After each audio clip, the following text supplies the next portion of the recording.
All right, so I'm very happy to have with me today Michel Zarka. Michel is a unique thinker, and I won't go into the entire resume, but Michel has done a lot of the operational side of businesses and has done a lot of the consulting and the management consulting and the strategic consulting, so a full stack consultant, so to speak, today with a lot of different interests in helping organizations adapt to the new normal of this world. And what I've found very interesting since I've met Michel already, it's been some time now, the conversations we've had is I also found a consultant who is a philosopher.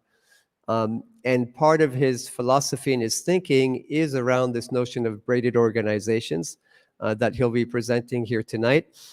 He's warned me that the slides that you'll see in the background won't always fit the content of what he'll be presenting, but we'll be sharing the slides with everyone in any case.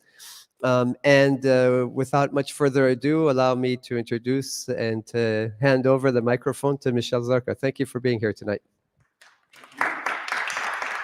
Thank you to all. First of all, I would like to thank Alon, Saman, and all the team for inviting me. It is, I would say, an honor to be there today. Second thing, I would like to state that I'm not an academic. Everything that I will be presenting, I'm very frequently considered as a theoretician. It is not a theory.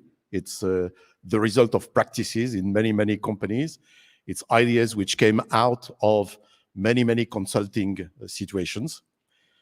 And what I would like to convey is the idea that the way to design organization, first of all, that designing organization is just a tool to realize a strategy. I mean, there is no specific standard in organization. When you build an organization, it's in order to achieve something. And I will come back to that later by saying that an organization is, first of all, purpose-driven, which is not the case in most organizations.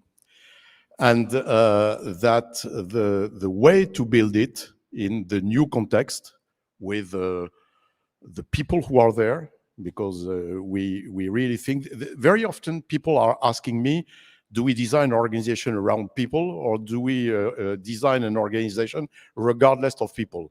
And my answer is neither one nor the other, but both. That means that an organization which is not embodied by people doesn't work, and an organization which just doesn't have a philosophy, I would say a purpose, doesn't work either. So this is what I would like to share with you, leveraging some experiences I had. And first of all, I would like to ask you a question. When you think about organization, what is the image which came to your mind? A building. I like this answer because it's the wrong answer. An organization is a fabric. And it's a fabric which moves all along the time. Because if you think about organization, an organization is something which is moving with elasticity. And just to come back with a joke to your image of a building, when I'm consulting, I see the organization as the building. And because I see it as a building, my first question is, where is the office of the CEO? And generally speaking, in many, many cases, until today, it's at the last floor in the corner with the best view. Right? That gives you an idea of how works the organization.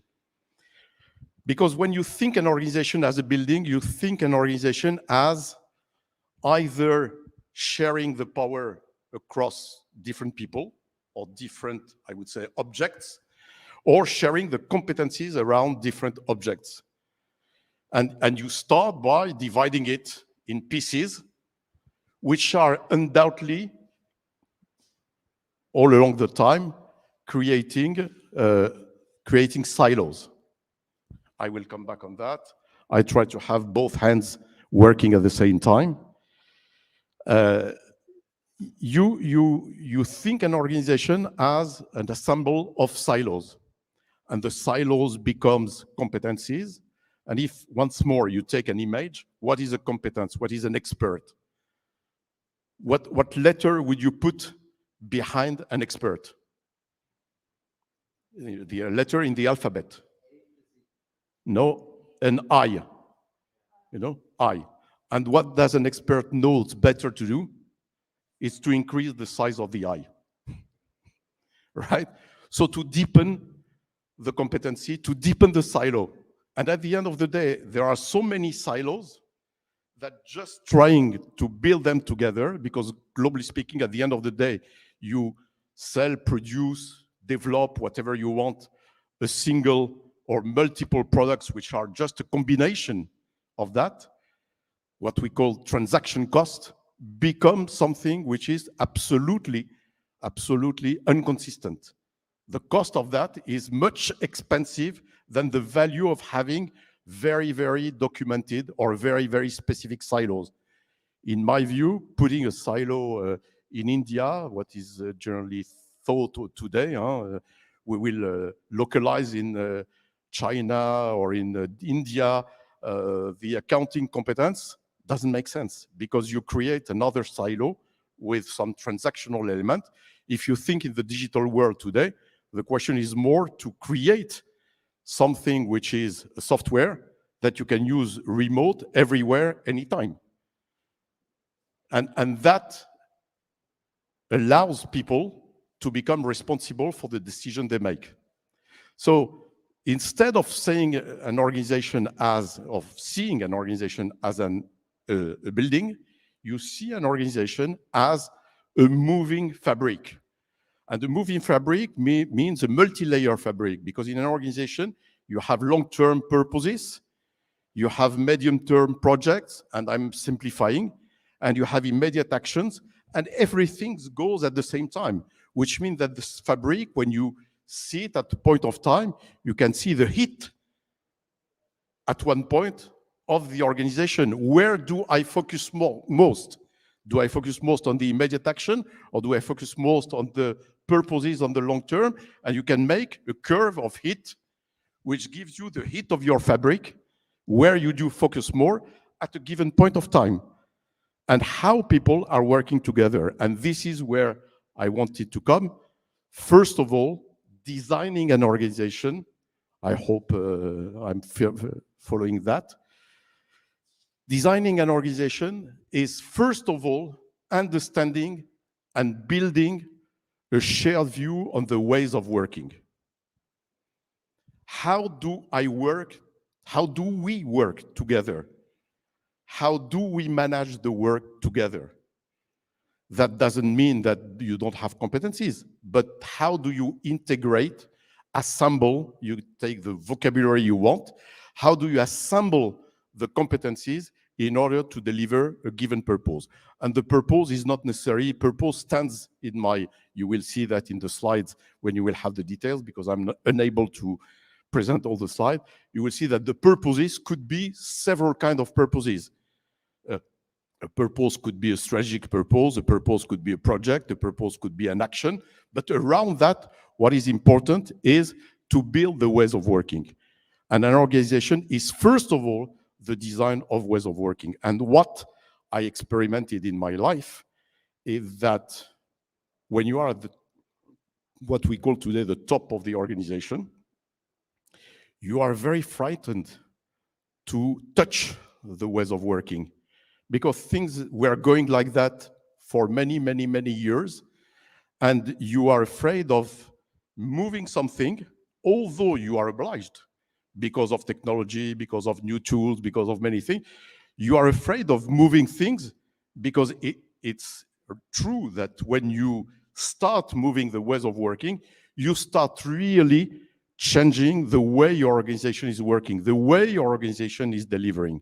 So understanding these ways of working, for instance, to give a very simple example, during years and years, the way of working was the silos to produce deliveries which were handed over to another silo, which was handed over to another silo. And the silo could be lateral or vertical. You deliver something to your boss or you deliver something to your colleague. Generally speaking, it was even more complex because you were delivering something to your colleague with the blessing of your boss. So you had every time to make at least a triangle. And in some cases, many, many triangles. I will give you a very simple example that I really lived. It is in the aeronautical industry. Namely in Airbus. It's an old story, so I can disclose it very, very easily. During many, many years, the doors of the A320 were produced by a subcontractor in Czechia. With the evolution of technology, at the delivery center of the aircraft, you were more and more using laser-based inspection tools in order to see how the paint of the door was perfect. And they identified micro defaults, right? So, and they were claiming. So when they were claiming, you had to pay a claim, to pay for the claim, etc. Okay, another bureaucratic system which was working. And okay, I asked the people, but how do you manage that default? How do you manage that in the today's situation? I said, I was with the head of plant, said it's very simple. I convey this problem to my head of manufacturing, which transferred to my head of program, which transferred to my head of procurement, which goes to the head of commercial of the third party, which goes to the head of program in the third party, which goes to the head of plant in third party, which go to the workshop, which is building the elements, and we try to fix it. And just to understand what is a braid, and all that, because of many, many good reasons, because there was one face to the supplier, and it was procurement. The rule, one face to the supplier. It has to be approved by the program. Okay, perfect. I said, okay, let's put it differently. Let's ask the guy who is painting the doors in Czechia to go to Saint-Nazaire, because it was located to Saint-Nazaire, and to discuss with the guys who is mounting the door in Saint-Nazaire. And let's ask them what kind of solution they could ask. And they found a solution. It was just a question of pencil, you know, le pinceau, right? I said, okay, now the braid consists in having these two persons, regardless of their position in the hierarchy, which is a basis of the braided organization, and regardless of their function, to solve the problem together, and then to bring on board the stakeholders who have something to do, because you have to make a new definition dossier, a new design, right? Okay, this is engineering. You have to make a new production flow. Okay, this is manufacturing. And these are contributors to the system, and you have a decision-making process to be built. So what is a braid?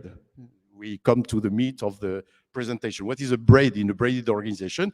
It's the ability around a purpose to build, regardless of the hierarchy and regardless of the function, on, in most cases, voluntary basis, the people who are directly concerned by the purpose or who are able to contribute to the purpose regardless of what they do. And this is the principle of a braided organization, be it at action level, what I'm saying today, but I can take another example which is very, very important in the same industry, because it's one of the industry I know better, which is when you make the ramp up. No, it's in the other, yeah.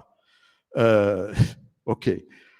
Which is also in the aeronautics. When you have to make the ramp up of the 350, the ramp up of the 350 is the ramp up of many, many, many, many people along the value chain. The first people are the ones who are building the element of an aircraft in a given place. But this is true in building company. This is true in L'Oréal. I found that also. And these people have as common purpose to make the ramp up. What does it mean, make the ramp up? It's to meet a cadence at one point of time, which is the expected cadence. Let's say we have to build 50 aircraft this year. And you have around the table the guy who is manufacturing. You have around the table the guy who is managing the supply chain of the goods which are necessary to manage.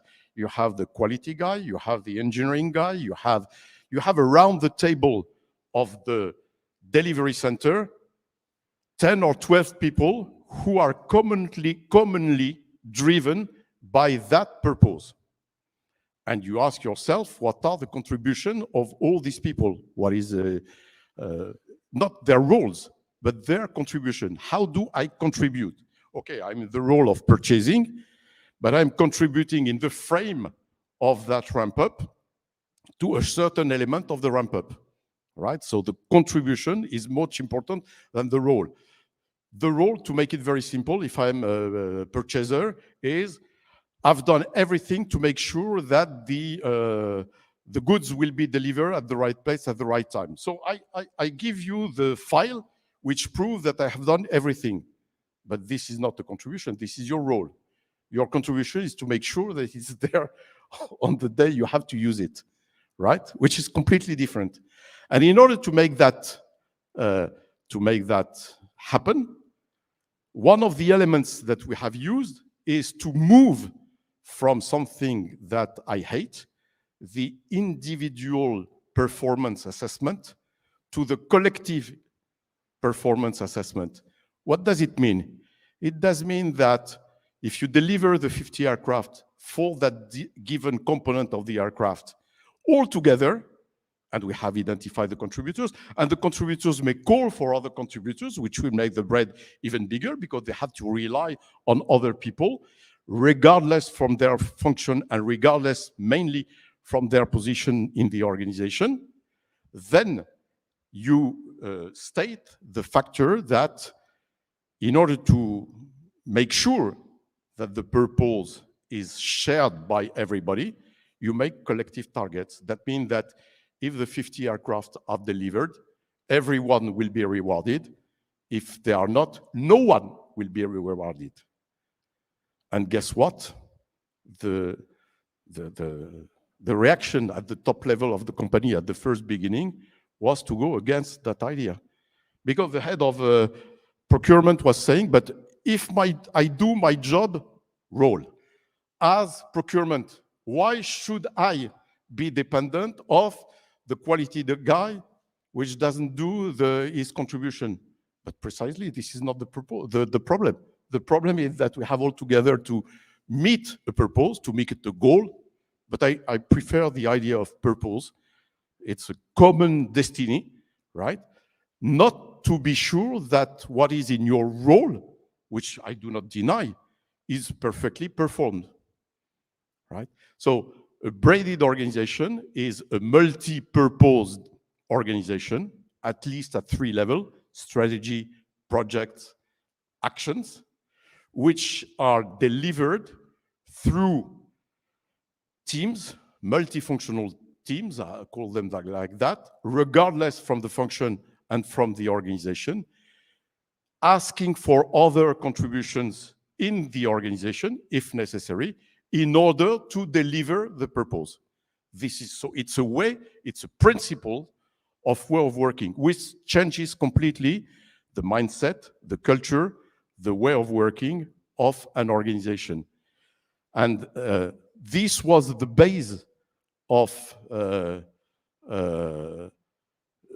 being a fixed structure to being something which is a fabric with agility, with some things which are permanent, something which are not permanent in the organization, with the elasticity and that multi-layer which allows you to adapt. In some cases, you will push to focus on very short-term purposes. In some cases, you will push to focus on long-term purposes.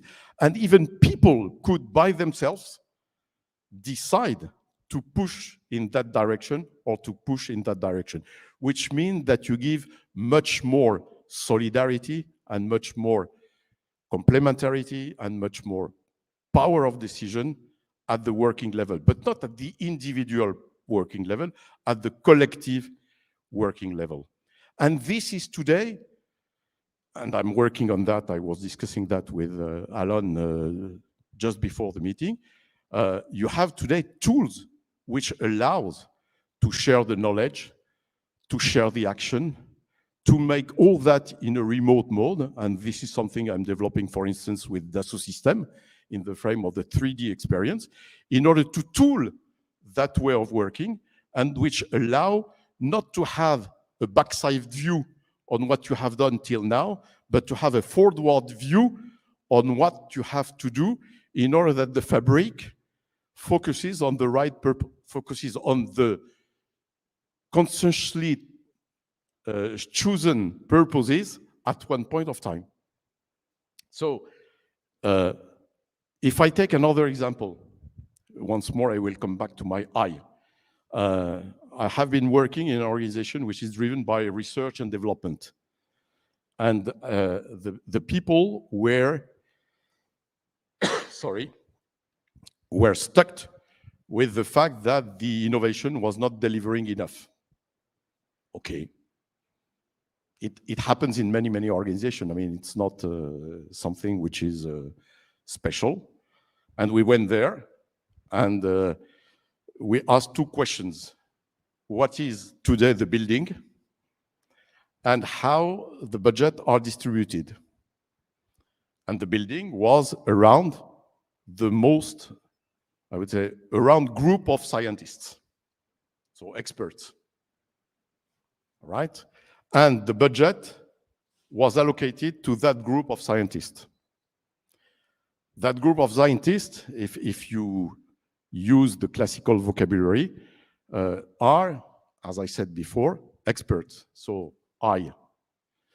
And I is mainly driven by the capability to produce knowledge. When you go in this kind of industry, it happens in that case, it was in chemistry. When you go that way, you never go over what we call technology readiness level 3. Technology readiness level 3 is the technology readiness level where you have accumulated all those in silico or in paper demonstration of the value of a solution. But you have not experimented, you have not industrialized, you have not, etc., etc. Which was one of the good reasons. But why it doesn't happen? Just because in order to move to that place, you have to find another function, which is an integrator. Someone who is able to bring together different expertises in order, and you have a third one, or a fourth one, I put the fourth before the three, someone who is delivering a purpose. What is delivering a purpose in research and development? Is making a conjecture. We should have to resolve this problem, right? Is making a conjecture that then you propose to the expert, to the integrator, and allocating the budget not to the center of competencies, but to someone who will ensure the delivery between the purpose and the expert and the integrators, which we call a developer. So when you change that way of working and making them work together, evidently, right? At all levels, when you make that transformation, it's obvious that the experts who are owning the budget are crying. And the developer who is supposed to not understand anything to the science is a devil, because he manages the budget and he doesn't know anything. Why is he legitimate to do that? And the legitimacy does not come from him. The legitimacy comes from the fact that you are able to bring all together. And obviously, the conjecturist, who generally is a very strong scientist, is a crazy man, because he makes conjectures that we will never meet, right? Think about something which is important to my heart. Who thought in 1646, I think, when Fermat make his conjecture about the Diophantian equation, that this would be solved 350 years later. And what is important is the conjecture, but what is important is all the science which has been created in between to make that demonstration, right? So he was, at that time, he was crazy. He was crazy because he had no clue about the tool which will be necessary to demonstrate that. So the purposes could be that far or could be much closer to the today's situation. So, and this is where I make a link between braided organization and I would say literacy of the future, globally speaking, and not literacy in the future in science. That means that this braided organization allows you to create a new vocabulary. Once you have been working together, you don't necessarily need to use the classical terms. I will give you another example, which is once more in automotive, but okay, I try to make the situation as close as possible as my experiences. When a company like Dassault Systèmes develop a tool which is CATIA, let's call it like that, which is a design tool for mechanical structure, then they deploy that in the engineering.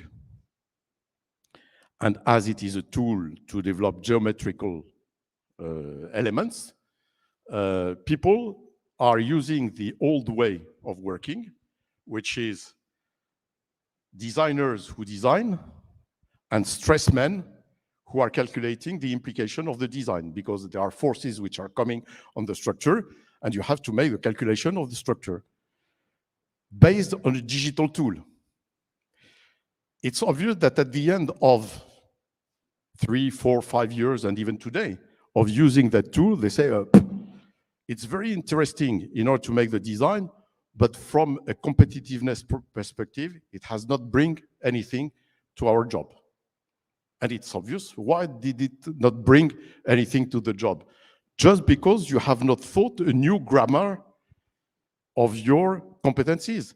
Because if, which is possible, you link to the tool a first level of calculation which gives you feedback immediately on the fact that this geometrical structure is not appropriate and this one is better, and you are making people able to make the scenario, putting all them together in the same room, you change the situation. And instead of hiring design engineers and stressman engineer separately, you build a new team, which is called designers, with their calculation capabilities. And obviously, at the integration level of the aircraft, you need someone who has an overview of the elements and who is the true expert, but not at the lower level of the organization. And if you do that, it's obvious that your tool, which is in the case a digital tool, will bring you something that you've never had before. So that, and I see that the time is running, you will have many, many more details in the slide. I confirm that I'm unable to follow slides, but I know someone in the room who knows that, who just arrived. You are late, Hélène.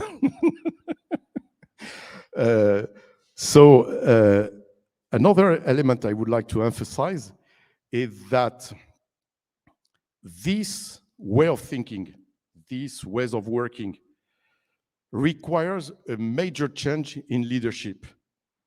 What I've called the politician leadership. The highest you are in the organization, your job is to be able, as the highest, I mean, the more senior, highest, I don't know what it means, but the most senior you are in the organization, most of your job is not to make a control command on your competency, but to pollinize the organization. That means being able, through your role, in your function, and according to the purpose, to find out in all the competencies of the organization what could feed your own organization, or what could be, by your organization, be fed to other organizations. This is what I call a politician leadership. It's neither vertical, not functional, not. It's a way of thinking your role as really driven by the purpose and as really driven by your contribution, rather than thinking your role as being the owner of the power in a given organization. I will stop there and call for the questions, because I had 30 minutes. Yes, I'm at 31.9.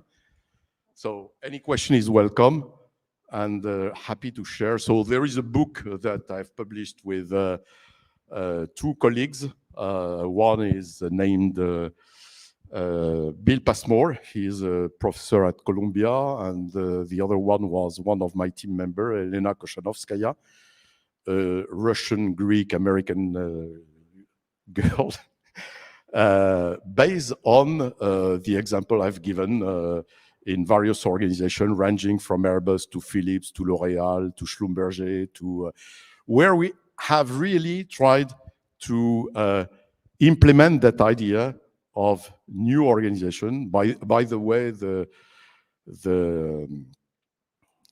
preface, the introduction of the book is done by the former CEO of Airbus, and how he used that in order to change and to move his organization. Right? I know that I see people here. I know that there are analog thinking with other methodology in companies who are mostly leveraging the ability to decentralize, which is a way also to implement braided organization. Welcome to the questions. Thank you very much. When is a company ready to hear this theory? There's many large organizations with classical, traditional hierarchies who are struggling but not ready to acknowledge this. What can bring them to this point? And will all companies, or the majority of them, be able to adapt for the time being? It's a good question. It's like for ESG, social responsibility, you think about it, but you never do it. In my experience, and I'm sad about that. You know, in French, there is a comics called Tintin. And in Tintin, there is, in one of the Tintin volumes, a sentence that I like very much as a consultant, which is un Browning bien chargé est le commencement de la sagesse. A gun on your head is the beginning of being wise. In the situation I've met and where I've changed things, I talked about Airbus, and this was a very good example. When a CEO comes to you and say, in the development of my program, I have a 6 months delay every 6 months. When will it converge? So you don't need to have big mathematics to understand that it never converges. So you say, okay, if it's really the situation, then we have to make something about that. And the something about that is to implement a way of working which is different. Because it's obvious that in a classical building organization, there is an illness which is known, which is the finger-pointing illness. It's not my fault, it's the fault of the other competency. Okay, you can work with that during many, many, many years without solving any problem. In that case, there was commitment to airlines company. What you had to deliver it. Unfortunately, my only answer today is I have not encountered companies which are deliberately using that. And on the opposite, 2 or 3 years ago, I was with a company which is practicing an analog way because it's in its DNA. And I was helping the board of directors to assess what could be in the future in the organization. And the board members, which were coming from other company, were really, I would say, surprised and even contesting this way of working to the management who have already proven during years and years that through other methods, but which are close to that, was the success of the company. Why don't you do competencies platform where you put all people together? Just because it doesn't work. Just because it doesn't allow the sharing of knowledge. Just because it doesn't allow the responsibility of people. Just because it doesn't allow to leverage innovation and initiatives. And because you consider an organization and a company as a building. A building is not moving. A fabric is moving. If you put some wind, the wind is the purposes that you propose, be it at the upper level of the company or be it at any place in the company. That is the wind which will move the fabric. And if you don't accept to have wind, okay, your building will not move.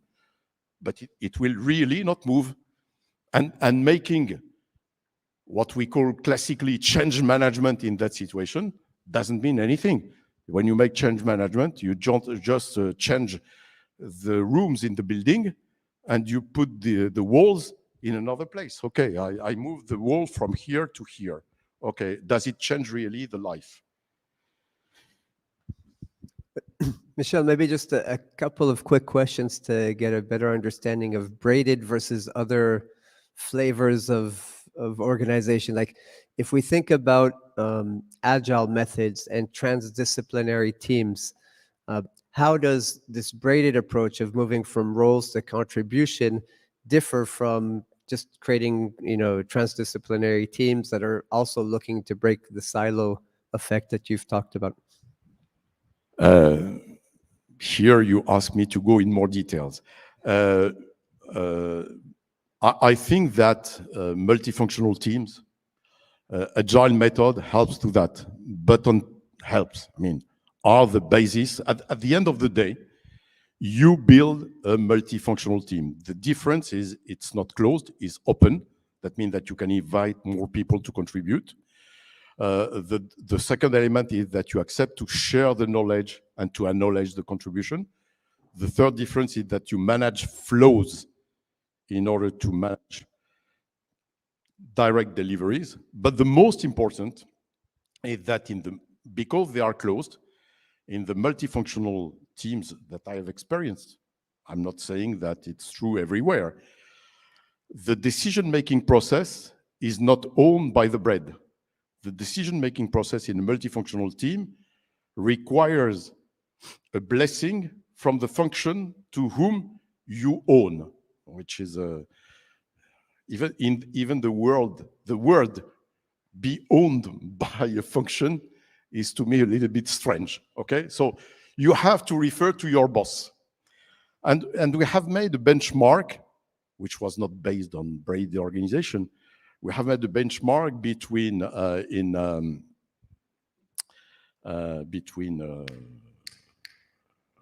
SpaceX and Ariane, on the way a plateau, which is a kind of multifunctional team, was working. Okay, in Ariane, you divided that into blocks, and people had access to the blocks on a selection list. You could not have access to all the elements. And on top, they had to refer to their function in order to finalize or not a decision on the block. In SpaceX, they have experimented that at the first beginning, but at the end of the day, they have built another method, which is to build a diary of the topics which were managed, the topics where a decision has been taken, and the topics which are postponed, allowing people to take responsibility and to call for contribution, not on the basis of a hierarchical thing, but on the basis of the purpose they were managing. And they were twice faster than, and this is a difference. And this could be, I would say, because I do not pretend to have invented something brand new. I pretend that I have invented some things, but I also leverage things which are already existing. And for instance, in the tool we are developing with Dassault Systèmes, we have taken this idea of having a periodic assessment of what's going on, what remains to do, what, etc., in order to, I would say, give the responsibility to the bread to really deliver according to the purpose, and not to have the responsibility to make these famous multi-triangles, which allows to take a decision. Which is, I mean, the top management has to believe that these breads, mainly when they are at action level, because I would say when you are on strategic purposes, generally people say, okay, it's long term, we can leave people discuss, etc. But the purpose, and this is something important that I've put in the slide that you will get, the action is a purpose. An action is a purpose, should be taken. It's like, it's my colleague Elena who said that, it's like a magnetizer, you know? And the magnetizer could be a purpose at a higher level, but could be also something which is an action. And understanding that an action is a purpose and managing accordingly makes a big difference. It's not an allocation to a function, you should do that. No. We aim at doing that. How do we build it together? So maybe another question on that, like in practical terms, like I know Silicon Valley and others have used things like OKRs, the objectives and key results, to try to organize differently and get away from 5-year plans or whatever.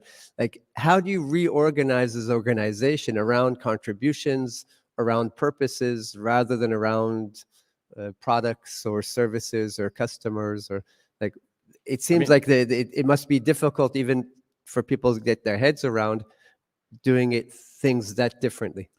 I don't know if I've sent to Karen the paper who made the summarize of the 5 mindset change to get to be able to change the organization. But if I didn't, I will send it to you. It's a mindset change, first of all. To me, the objective and key result, OKRs, scorecard, maybe I will say things which will shock people, are the ultimate, I would say, tools for a building. That means that you not only put the rooms, but in the rooms you put the elements of what the room should do, and at the end of the day, the people in the organization become instruments. At the end of the day, if you can automatize all that, why should you care about people, right? And my conviction, it's a conviction, it's not a theory, is that people are critical to deliver anything, even if it's fully automatized, right? So people, I take a very simple example. You are in a company which is providing temporary work. Today, what does the people do when they make temporary work? Most of their time, what the individuals are doing, they are trying to track sources. Today, in the digital world, track sources doesn't make sense. I mean, you can track sources through many, many digital instruments, which are very, I would say, useful and which deliver the good performance, right? So you say to the people, okay, your job, due to the technological evolution, is no more to source people. We can make that on the digital basis, and you will have access to the digital tool. Okay, then the people are asking, okay, but what do we do? Then we enter into the business model of that company. Where do you make money? By sourcing people or by reusing people? That analysis was not done before. It's obvious when you make the math, as you say in English, that you make money by reusing people. Sourcing is very important. You need to have the resource, but you make money when instead of allocating the person to a job during 1 week, you allocate the person eventually to several jobs during 90 days. There you make money. So instead of being the sourcer, I should be the short-term career developer of that person. In order to allow the career, I have to work with my training center. In order to allow the efficiency of the allocation, I have to work with my salespeople who are identifying where temporary people are required. In order to do that, I have to change also my payroll situation. So I become, I would say, a nodal of a braid which allows to make money. So to answer simply your question, my performance, and I will come back to the OKRs, my performance is changing. So we have been presenting that. Okay, it's always funny to laugh about mistakes. We've been presenting that to the board of director of that group at worldwide level. And they said, we are okay. We like the model. And the model would require many automation. But we would like to keep the same KPIs. I said, okay, in that case, it would become very difficult to implement it. So I'm not saying that you don't have KPIs. I'm not saying that you get rid of KPIs. But I think that the flexibility that I have tried to demonstrate into the design of the organization through the image of the fabric permanently even, you have to have the same flexibility about the way you assess people and actions. And that means that reducing that to a closed balance scorecard or to closed OKRs doesn't work. Doesn't work. I mean, okay, when in technology you go from, I don't know, nanosecond to femtoseconds, you change the way you measure things. You change even the test process that you do, just because you have changed a little bit the nature of what you measure. And I do believe that in braided organization, what you have to measure is engagement, is delivery at date, is elements like that, but mainly engagement. When you see that in a braid, people are not contributing anymore, it's much more important than to understand if they have delivered their performance or not. Because if they don't contribute anymore, that means that it will die. And maybe in some cases, it's good that purpose dies. I mean, the purpose are not accumulated; they are replaced, changed all over the time. And this is what makes the organization an elastic fabric. Yes, Hélène.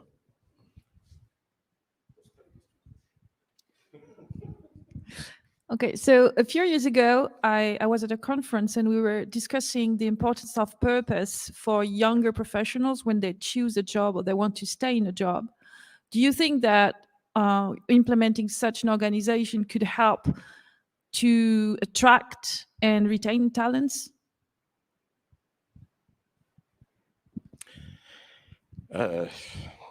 What to say? I mean that in what I read, I think that globally speaking, you have more fun, and I've seen that in working in that kind of organization than in working in a very classical building-based, let's call it like that, organization.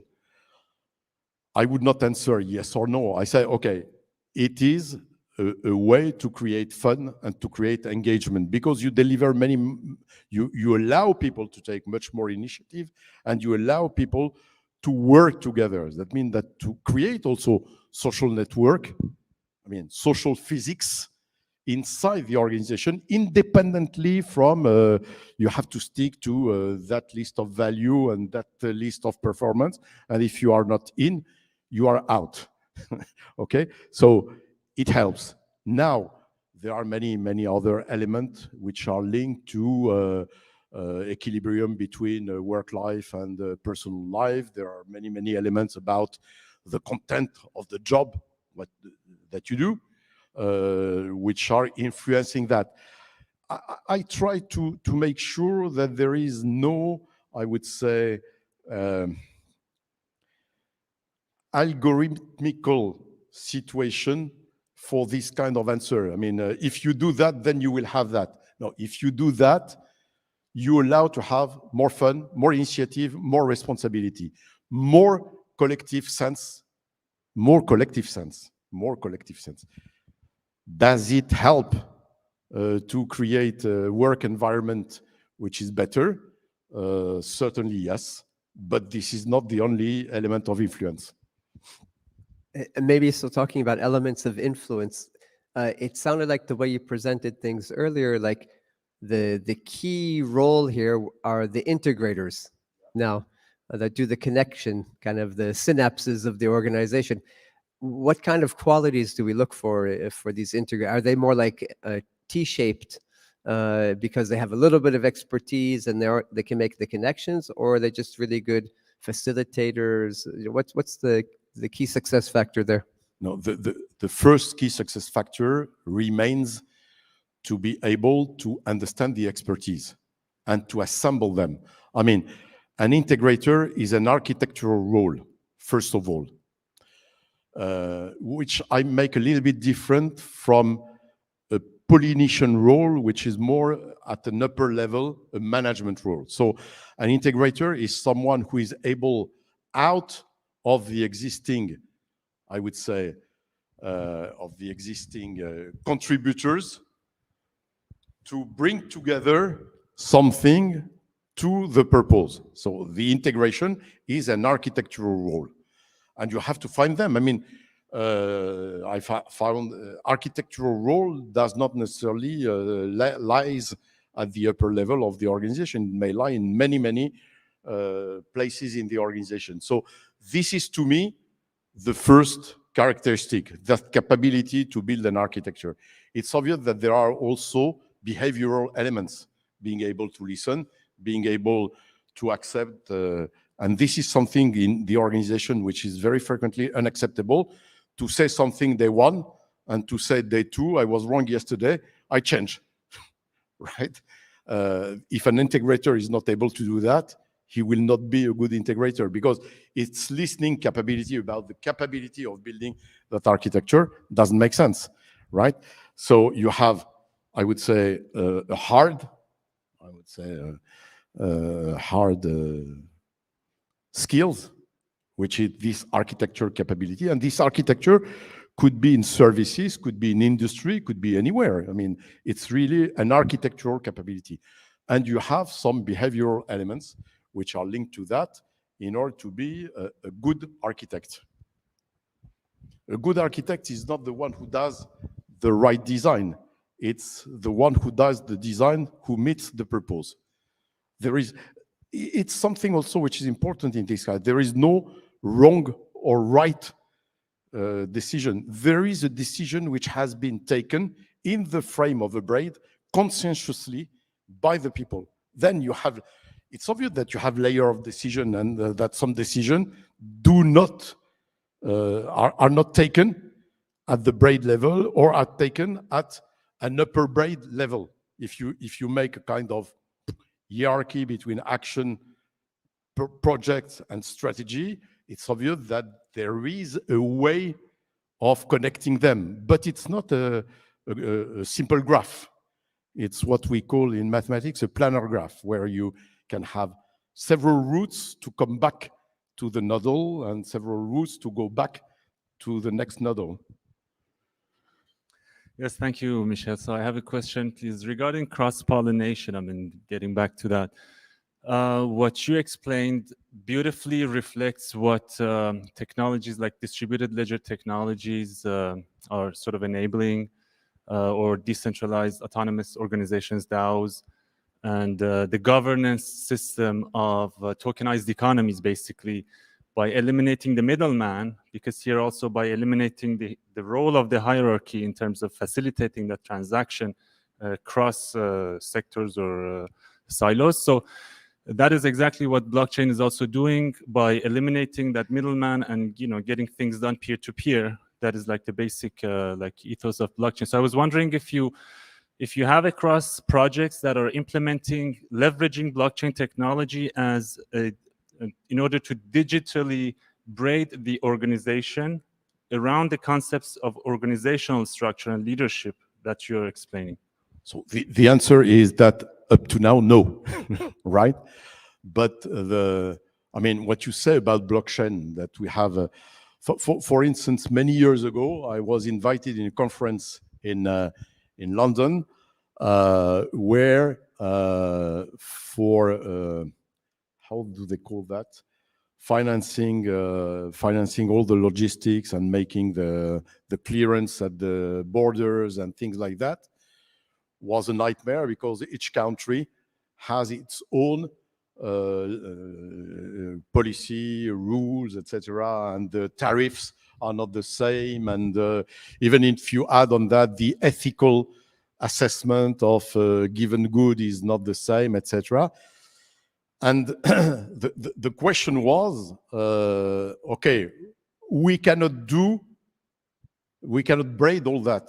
And my answer was, I don't see why. Because at the end of the day, it's just a question of being able to digitalize the full knowledge about that and to create the connection, which on a given, I would say, route or a given transit of a good through blockchain, you just have the element of transactional elements, which are allowing to go the borders, to pay the customs, to etc., etc. And at the end of the day, it doesn't make sense. And because of that, you can make a direct financing of the goods which are moving without having in mind that you have a risk, because the rules in that country are not the same in the rules in that country. So I agree with you that the tooling, the overall tooling that today, blockchain, digital twins, whatever you use, and more, not software-based, but data-based.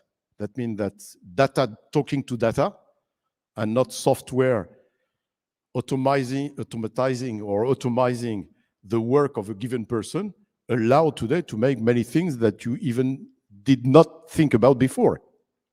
So I agree. I never experienced, but I would be very happy to experience it. Hello? Oh, yeah, it's working. Thank you. I'm just very curious about how the governance is managing this change in order to go and reach this new vision for leadership. What do you mean by governance? I mean, How the bosses are making decisions? The executive committee and of a company, for example, in order for them to understand what, for example, a consultant would tell them, in order to change and be more, increase their performance in all level. I'm talking also about talent acquisition and also talent management. How do they react when they realize that in the end, in order to change and go further, then they need to change their whole vision? The question is, I mean, I will not give you a full answer to your question, I'm sure. And the transition between what I'm presenting as being a proposed model and the today's situation is very different. The question is, what governance cares about today? Performance, all right?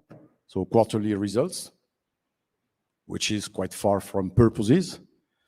I know one CEO only in France who once said to an analyst who was telling him, but your quarterly results on this performance, which was an EBIT, is not the one we were expecting. And the answer of the CEO, and I think it's CEO who is minded for that, was, you are not obliged to recommend to invest in my company, right?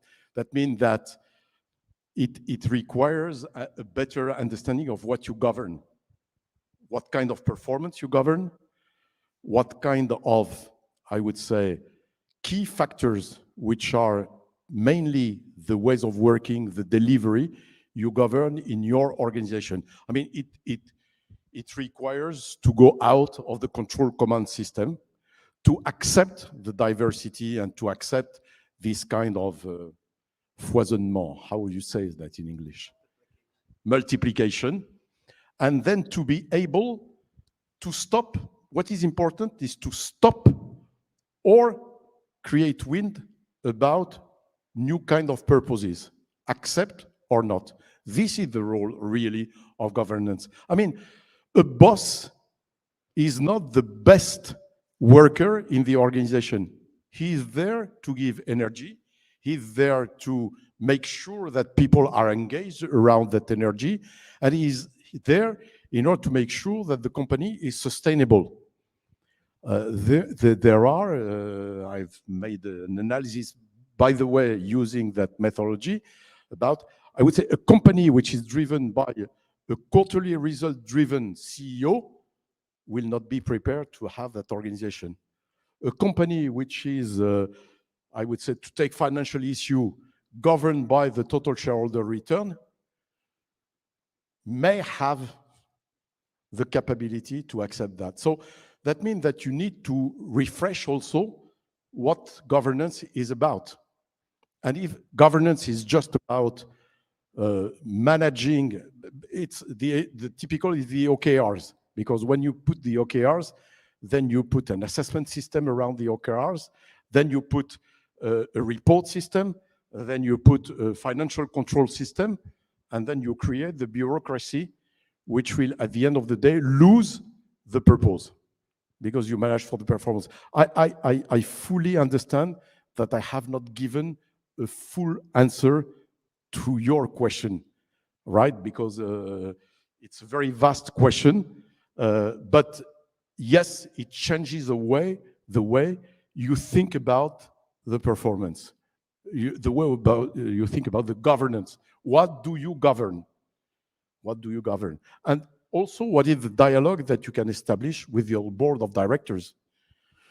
Okay, it's up and down, because if your board of directors, which is are just compliance board, where you say, okay, I've made the budget and I've delivered, thank you, bye-bye. It doesn't work. So being able just to discuss about purposes, and to me, you can take example that we lived in France. Isabelle Cocher has proposed a complete move of its organization, whose purpose was to substitute to fuel-based or gas-based or fossil-based generation of energy to new energy. And his board, her board at that time, told her, we like it, but please don't change the EBIT. Don't change the financial performance measurement. Okay, in that case, I'm not saying that because you change that, you have to lose money or to make less money, but you cannot have the same criteria to assess what is consistent. I'm not even saying good or not, what is consistent or what is not consistent. You know, it's like, because at the first beginning, I am a consultant in strategy, and the people are asking me, okay, I did conference telling people that strategy is an art of making bets. Okay, if you are management, what we call generally gestion, is an art of delivering the performance. But when you go to strategy, you have to make bets on undecipherable options. If not, you imagine and you create a new vocabulary, and in the old vocabulary, the decision-making process doesn't make sense. This is what is about strategy. And the people were asking me, we understand fully, yes, we understand that strategy is about making bets, but how shall we make good bets? I said, I'm unable to answer, because the good bets is about the desirability you want your company to become. So it's an inner decision-making process. What make the desirability of your company? It's obvious that in it, there are elements of economical performance, but not only. And to come back to your question, governance is the same elements. What do you care about when you want to have a sustainable company? And you evidently care about the quarterly result, because multiple negative quarterly results may lead to a death. But good quarterly results do not imply sustainability on the long term. Michel, we're almost out of time. Maybe just a last question. Somebody heard a little bit about braided organizations today. They're curious and they'd like to start and maybe test this in their own organization. Where would you suggest a company starts as like a baby step, saying like test and learn, a pilot project? What is R&D and product development. It's the easiest way to test this kind of organization, because it's by nature activities which will by nature require contribution, which could be driven by purpose, which could be driven, okay, you won't start by the manufacturing process where you have to move the assets from one place to another, which is in that case a strategy decision, because it's obvious that we say that the organization should be a fabric with elasticity, but in a fabric you have a, comment on dit une trame? A pattern. You have a pattern, and the pattern is the fixed assets that you have to work with in any case. Okay, when I was presenting previously the idea of a component delivery team in Airbus, okay, the fixed assets are in Hamburg or in Saint-Nazaire. So the flexibility is how to best optimize that. And maybe in your life, you will have to think about putting these assets elsewhere, but it becomes a strategy decision, which could be a purpose. And the purpose is, at that time, a strategic purpose, which answers the question, do we have the appropriate footprint, right? And then you can also make a braid around that. Do we have the appropriate footprint? And by the way, Airbus has answered that by giving to a subsidiary all this component delivery team just to focus on architecture and development. Recently. Yep. Last question.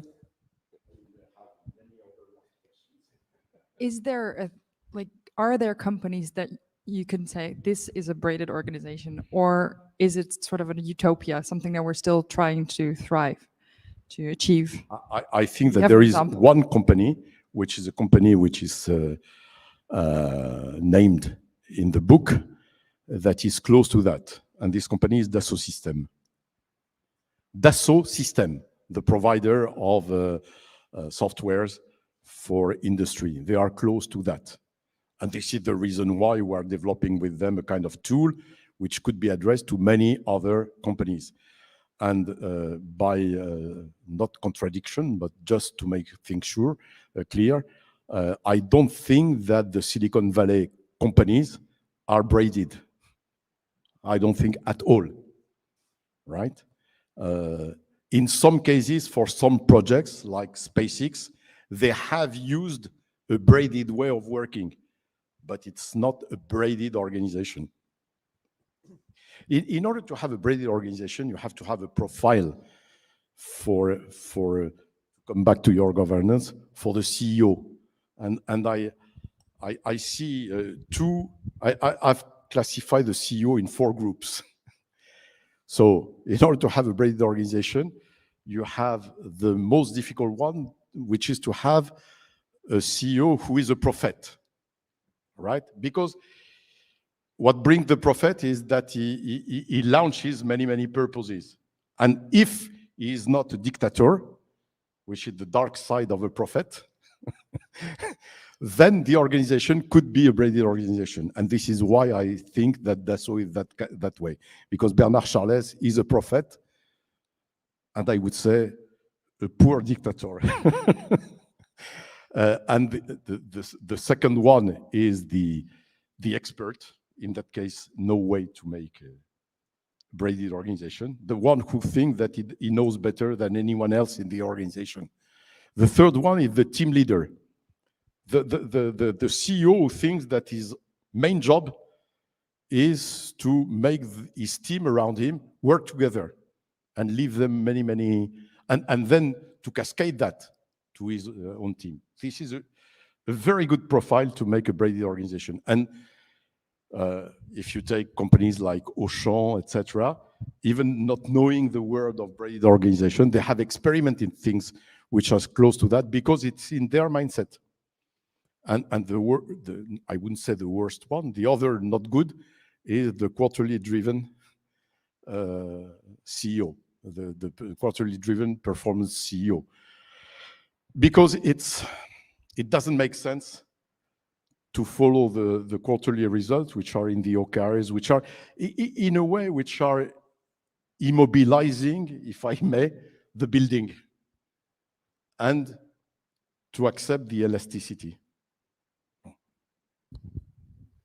Well, thank you so much, Michel. Michel Zarka, founding partner of Aluzia Partners, consulting, strategic consulting. I think we've all, you did a great job of teasing us with braided organizations, and we'd love to know more. He's making 5 copies of his book available to the school. So if anybody's interested, you can reach out to us online. We'll also make the slides available on LinkedIn. This is... And exactly. We'll also share with you the document on the 5 mindsets needed to transition to a braided organization. Thank you so much, Michel. It was really Thank you, Alan. interesting. And thank you, everyone, for being here. And those who are online, thank you very much. Have a great evening. Thank you. And you can keep asking questions.